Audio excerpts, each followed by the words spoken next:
월간조선 정혜연입니다. 월간조선 최우석입니다. 이번 시간 정혜연 TV에서는 이제 문재인 대통령 신년사에 관련해서 신년사에서 통합을 굉장히 주장했는데 그거에 대해서 한번 얘기를 나눠보도록 하겠습니다. 이제 문재인 대통령은 오는 3월 대선에 대해서 적대와 증오, 분열이 아니라 국민의 희망을 담는 통합의 선거가 됐으면 좋겠다고 했습니다. 이에 대해 국민의 임기 내내 편가르기를 했던 문 대통령이 무슨 통합을 운운하느냐라고 이제 국민의힘이나 문재인 대통령을 반대하는 쪽에서는 응수를 했는데요. 근데 이제 문재인 정부 들어서 집값에 있어서도 또 다른 편가르기, 즉 서울과 지방 5대 광역시 아파트 값의 차이가 굉장히 크게 벌어진 것으로 이제 집계가 됐습니다. 이에 대해서 이야기를 나눠보도록 하겠습니다. 예. 최근에 있었던 부동산 제공업체 KB부동산 리브온이라는 곳에 따르면요. 네. 서울과 지방 5대 광역시 아파트 값의 차이가 문재인 정부 들어서 굉장히 벌어진 것으로 조사가 됐습니다. 와, 이거는 그러면 서울 아파트 값은 올라가고 네. 지방은 떨어져야지 가능한 거잖아요. 물론 뭐 서울 아파트 값만 올라가도 다 같이 올라갔죠. 그런데도 서울은 유독 많이 올라서 쉽게 말해서 지방에서 만약에 아파트를 소유하신 분이 내가 집값이 많이 올랐네 우리 네. 집에. 그래도 서울로는 올 수가 없다는 거죠. 왜냐면 그렇죠. 차이가 너무 못 오죠. 크니까. 같이 올라가니까. 네, 그 차이가 너무너무 커졌다는 건데요. 2017년도에 서울의 아파트 평균 매매가는 6억 원대였고 5대 광역시, 그러니까 5대 광역시 있잖아요. 네. 거기는 2억 6천만 원대였습니다. 차이가 한 2억 4천만 원, 3억 4천만 원 정도 되는 거죠. 네. 그런데 2021년 12월을 기준으로 서울 아파트의 평균 매매 가격은 12억 5천만 원대. 그리고 5대 광역시의 평균 매매 가격은 4억 원대. 그러니까 차이가 한 3억 4천이었던 차이가 지금 얼마예요? 그러니까 서울은 예를 들어서 5천만 원이 된 거죠. 2배가 떴는데 네. 광역 아파트 값은 뭐 한 1점 몇 배? 네, 그렇죠. 예. 그러니까 부동산 값이 가격이 과도하게 올랐다는 것은 정말 사실이죠. 네. 사실인데 그 중에서도 서울의 아파트 값은 2017년 그 문재인 정부가 집권했을 때와 2021년 비교했을 때 106%, 또 같이 많이 올랐다고 하는 5대 광역시 아파트는 한 51% 정도 상승을 한 겁니다. 그러니까 아까 미리 말씀드렸지만 만약에 5대 광역시에 사시는 분이 집값이 많이 올랐다. 기뻐할 소식이 아닌 거지. 나보다 더, 그러니까 서울 안 사는 게, 서울에 집 없는 게 참 오히려 안타까운 그런 상황이 된 거죠. 네. 자, 이렇게 되니까 또 일부에서는 문재인 정부가 집권 내내 편가르기를 했는데 드디어 이제는 서울과 비서울까지 편가르기가 시작됐다는 비판이 나오고 있습니다. 그러니까 원래 사실 이제 문재인 정부는 이제 노무현 정부의 정신을 받았다고 주장을 하잖아요. 네. 근데 노무현 정부나 문재인 정부가 맨날 이렇게 주장하는 게 이제 지방 분권이고 그렇죠. 이제 비수도권을 이제 그렇죠. 발전시켜야 된다는 건데 공교롭게도 이게 또 서울이랑 비서울이랑 편가르기가 돼버렸어요. 그렇죠. 또 됐죠. 근데 지금 뭐 편가르기의 내력 너무 화려하잖아요. 네. 이제 그걸 한번 뭐 다 기억을 다 하시겠지만 보면 있는 사람과 없는 사람 편가르기 했죠. 네. 그 소득주도 성장이라는 게 쉽게 말해서 뭐 이렇게 여러 가지가 있지만 그런 네. 거였잖아요. 많이 갖고 있는 대기업이나 뭐 많이 갖고 있는 사람들 거 그 이익 뺏어서 못 가진 사람 주자. 네. 이제 가진 사람, 못 가진 사람을 이렇게 편가르기를 했고요. 그렇죠. 그 다음에 집 있는 사람, 집 없는 사람. 특히 집 있는 사람 중에서도 다주택자는 주택 가격 상승의 원흉이라 그래서 이제 거의 뭐 타도를 해야 된다는 수준으로 얘기를 했죠. 거의 뭐 범죄자 수준. 네. 그 다음에 기업인과 노동자.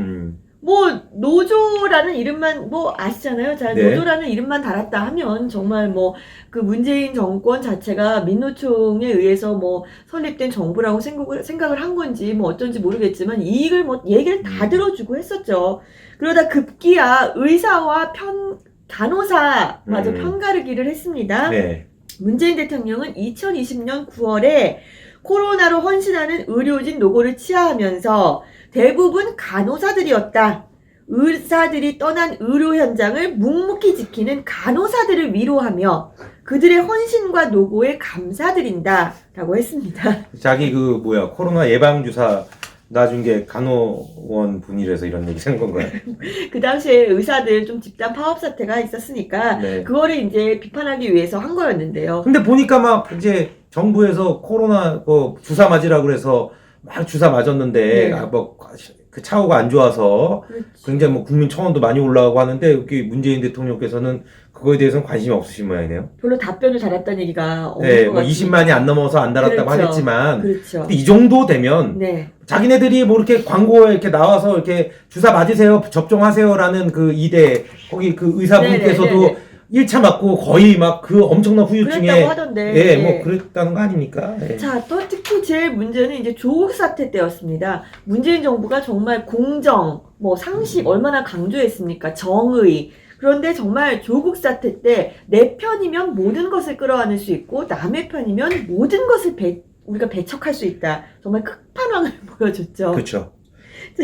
이게 문재인 정부 들어와서 정말 우리 사회가 굉장히 반으로 갈라졌습니다. 우리는 지금 분단된 국가인데, 그렇죠. 이 분단된 우리나라, 대한민국 안에서도 또 이제 반으로 그렇죠. 나뉘어갖고, 그렇죠. 이제 굉장히 걱정이 심해서, 뭐 사실 그 이외에도 젠더 갈등도 있었고 아, 굉장히 그렇죠. 부추겼어요. 남성과 여성과의 네. 갈등도 있었습니다. 세대 갈등도 부추겼고 아, 네, 그렇죠. 그러니까 정말 그랬는데 이제는 서울과 음. 비서울 이제 부동산 가격으로 그래 이것까지 되니까 사실 그렇게 굳이 따지면 이제 앞으로는 나와 처지가 맞는 사람이 아마 없을지도 몰라. 이런 식으로 다 나누면 있는 자와 없는 자, 뭐 집 가진 자, 없는 자, 뭐 서울과 비서울 이게 뭐 나만 아겠습니까? 그때 그 이제 정혜연 기자께서 이제 우리 방송을 하면서 했던 말이 기억이 나는데, 여기서는 이제 집을 안 가진 사람들의 표를 잡아야지 선거에서 내내 승리를 하기 때문에 그렇죠. 집을 가진 사람들을 약간 좀 사실 보수가 가진 사람과 된다. 뭐 네, 보수화 그렇죠. 된다 뭐 이런 식으로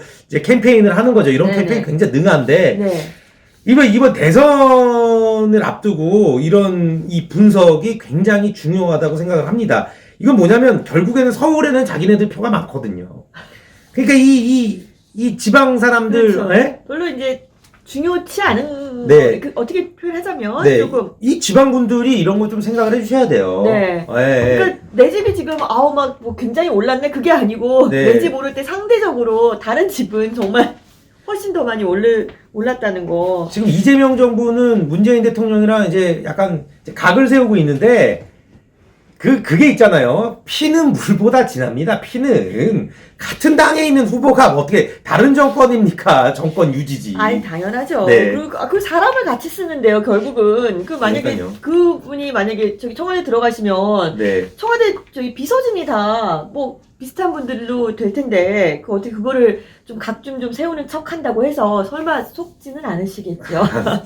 예, 뭐, 요번 시간 그 아파트값 한번 알아봤는데요. 저도 깜짝 놀랐습니다. 이렇게 서울은 많이 오르고, 이제 그 지방, 그 비소권이라고 하죠. 여기 이렇게 많이 안 올랐는지, 이렇게 직접 집계를 보니까, 참, 의도한 건 아니겠죠. 의도했을 수도 있겠지만, 저는 의도를 안 했다고 믿고 싶습니다. 예, 이번 시간 여기서 마치도록 하겠습니다. 감사합니다.